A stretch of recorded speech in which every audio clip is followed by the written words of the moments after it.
तो hello guys, welcome back एक नई वीडियो के साथ। और आज हम इस वीडियो में सीखने वाले हैं भाई, व्हाट इज डेडलॉक। भाई यार, डेटाबेस मैनेजमेंट सिस्टम यानी कि DBMS सब्जेक्ट तो आपने पढ़ा ही होगा। नहीं पढ़ा है तो भाई मैं बता देता हूँ। तो अगर पढ़ा है तो बढ़िया बात है भाई। तो इसमें डेडलॉक नाम की भी एक चीज़ होती है। तो आज इस वीडियो में हम नॉर्मली डेडलॉक पे बात करेंगे। भाई डेडलॉक क्या चीज़ है, भाई डेडलॉक किस काम आता है। तो डेडलॉक की पहले डेफिनेशन देखते हैं। तो a deadlock in DBMS occurs when two or more transactions are waiting indefinitely for one another to release locks on resources like data items, but none of them can proceed because each is holding a resources the other needs. तो deadlock एक वो चीज होती है जैसे कि दो और दो से ज्यादा कोई भी चीज हमें कोई मतलब ट्रांजैक्शन करनी होती है। तो waiting independently for one another to release locks on resources. तो जो रिसोर्सेज वगैरह होते हैं वो रिसोर्सेज को लॉक मतलब रिलीज करने के लिए आप लॉक लगाते हो। जिसकी कोई भी यूपीआई ट्रांजेक्शन वगैरह करते हो तो उसमें पहले आप पिन डालते हो ना। डेडलॉक भी उसी की तरह ही एक काम करता है कि मतलब पहले तो लॉक होता है कि भाई रिसोर्सेज डायरेक्टली रिलीज ना हो। तो कोई भी डेटा आइटम वगैरह हो, जैसे एग्जाम्पल इसमें दे रखा है। तो डेडलॉक एक सिक्योर प्रोसेस के रूप में काम होता है। And but none of them can proceed because each is holding a resource the other needs.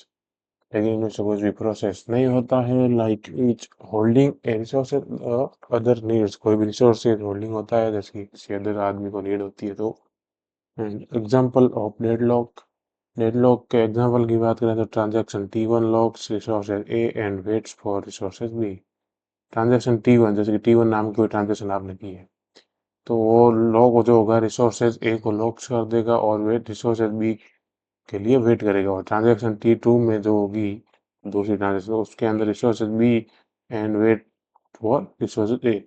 Now T1 and T2 are stuck waiting for each other, this is the deadlock. मतलब transaction तो आपने कर दी, T1 transaction करी तो वो resource B के जो resources है उसके लिए वेट कर रही थी। और आपने T2 में भी रिसोर्सेज को लेकर ट्रांजेक्शन कर दी तो वो रिसोर्स ए का वेट कर रही है। दोनों ही मतलब एक दूसरे का इंतजार ही कर रही है, मतलब वो ट्रांजेक्शन सक्सेसफुल हो नहीं रही। तो इसे कहते हैं deadlock. And why do deadlock happen. Deadlock ये क्यों घटित होता है, मतलब डेडलॉक क्यों होता है। When transaction acquire multiple locks, तो कोई भी ट्रांजेक्शन पर मल्टीपल लॉक्स एक्वायर होते हैं, मतलब अलग अलग तरीके के लॉक लगे होते हैं। Locks are not release in time, मतलब लॉक जो होते हैं वो ऑन टाइम रिलीज नहीं हो पाते हैं। तो वहाँ पे ये डेडलॉक कंडीशन से आ जाती है। Resources are requested in other inconsistent order, कोई भी रिसोर्सेज वगैरह हो तो इनकंसिस्टेंट ऑर्डर के अंदर लगे हो, मतलब सही क्रम में नहीं होते हैं कुछ चीज़ें, तो वहाँ पे भी हो सकता है। And importance of deadlock in DBMS, तो डेटाबेस मैनेजमेंट सिस्टम के अंदर ये डेडलॉक कुछ इम्पोर्टेंस क्या है, बट इम्पोर्ट भी तो होता होगा ना। ऐसा तो नहीं है कि ऐसे ही फालतू में हो गया, कुछ इम्पोर्टेंट भी है, कुछ मतलब ऐसे भी हो सकता है कुछ आपको इम्पोर्टेंट लगे कुछ आपको अच्छा नहीं लगे। तो दोनों सिस्टम होते हैं। तो इम्पोर्टेंस जो बात करते हैं वो है प्रिवेंट्स प्रोग्रेस, जैसे कि सेकंड है अफेक्ट्स परफॉर्मेंस, तीसरी है नीड्स डिटेक्शन एंड रिकवरी, चौथा है इम्पैक्ट्स डेटा इंटेग्रिटी। आपको डिटेल में आपको पढ़ना है तो पढ़ लो, यहाँ पे डिटेल में दे रखा है। And how DBMS handles deadlocks, deadlocks को DBMS हैंडल कैसे करते हैं। Deadlock prevention, deadlock detection and deadlock recovery. Deadlock prevention के अंदर designing the system to avoid deadlock situation, मतलब डेडलॉक की अगर सिचुएशन हो जाती है तो वो सिस्टम को इस तरह से सिचुएशन के अकॉर्डिंग सिस्टम को डिजाइन कर देता है कि भाई यहाँ पे डेडलॉक की आवश्यकता है, मतलब अवॉइड करने के लिए सिचुएशन के अकॉर्डिंग प्रिपेयर कर देता है। इसको बोलते हैं डेडलॉक प्रिवेंशन। और डेडलॉक डिटेक्शन, इसमें आता है monitoring the system and identifying cycle in the wait for graph. तो पहले ये सिस्टम को मॉनिटर करेगा और उसके बाद साइकिल होगा डेडलॉक का, जैसे कि अभी मैंने आपको बताया था रिसोर्स ए रिसोर्स बी, उसको आइडेंटिटी करेगा और ग्राफ के अकॉर्डिंग वेट करेगा कि भाई यहाँ पे डेडलॉक है कि नहीं है। तो वो देख के आइडेंटिफाई मतलब वो डेडलॉक को डिटेक्ट करेगा। तीसरा होता है डेडलॉक रिकवरी।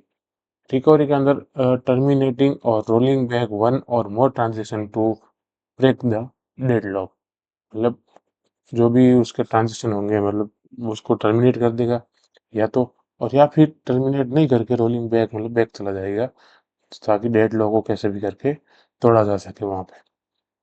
ठीक है, क्योंकि डेडलॉक कहीं कहीं समस्या भी बहुत दे देता है। और real world analogy, imagine two people, मतलब रियल वर्ल्ड के अकॉर्डिंग ये एक एग्जांपल दिया गया है, तो मैं बता रहा हूँ। Imagine two people trying to pass each other in a narrow hallway, मतलब कोई हॉल का रास्ता है, एक संकरा रास्ता है जिसपे दो आदमी है और वो एक दूसरे के आमने सामने मतलब पास कर रहे हैं। ठीक है, तो ऐसे इमेजिन करो दिमाग में। और one steps left, the other steps right, मतलब दोनों जैसे आमने सामने आए, एक स्टेप ही बचा था आमने सामने पास करने के लिए, लेकिन उससे पहले ही एक जो बंदा है वो लेफ्ट हो गया और दूसरा बंदा जो है मतलब एक बंदा जो राइट हो गया, मतलब they block each other and can not move, मतलब एक लेफ्ट आ गया एक राइट आ गया, दोनों ने एक दूसरे को ब्लॉक कर दिया, अब दोनों ही मूव नहीं हो पा रहे, उसे कहते हैं dead block. And no progress without one stepping back, अगर जब तक कोई एक बंदा पीछे नहीं हटेगा तब तक वो आगे कोई भी जा नहीं सकता। अगर जैसे कि दो गाड़ियां हैं आमने सामने आके खड़ी होगी, तो जब तक कोई बैक नहीं लेगा रिवर्स नहीं लेगा उस गाड़ी को, तो वो पास कैसे करेगी। वही चीज है इस डेडलॉक में, मतलब एक तरह का रियल लाइफ एग्जांपल आपको देके समझा दिया है। तो ठीक है, यही था डेडलॉक, नॉर्मल डेफिनेशन है, एग्जाम वगैरह में आप लिख सकते हो, पास हो सकते हो, बढ़िया चीज़ है।